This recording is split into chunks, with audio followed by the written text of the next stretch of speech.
Hi my people, hope mko poa.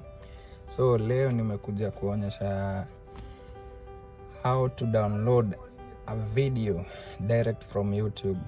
Nimepata maswali kutoka kwa watu wengi, so nikaona tu nitengeneze video about how to download a video direct from YouTube. So first of all, identify ile browser yenye unataka kutumia. In my case natumia Chrome, but in your case maybe unaweza tumia Opera Mini ama yenye unatumia labda kuingia internet. So this is Chrome.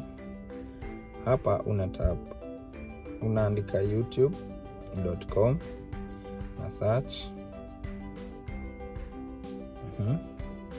Let's say for example nataka kudownload clip kama hii, so nitatap. Ikishaanza kucheza una tap hapo juu, link ndio hii, una copy, una paste hapo juu. So hapa hauta search. You see hapa katikati ya M na U kuna dot.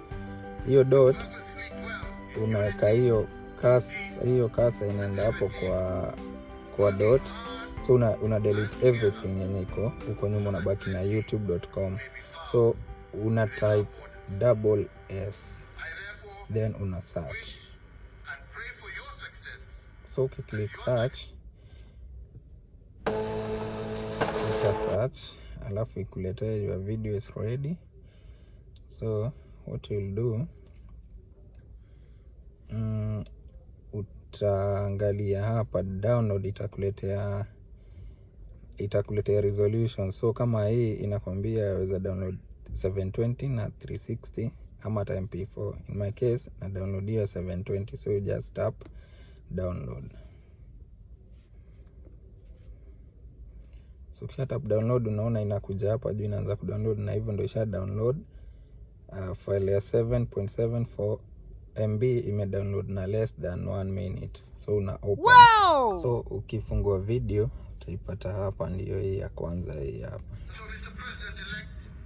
So unaona iko clear, ime download na hiyo resolution na 720. So that's how you download a YouTube video without using an app.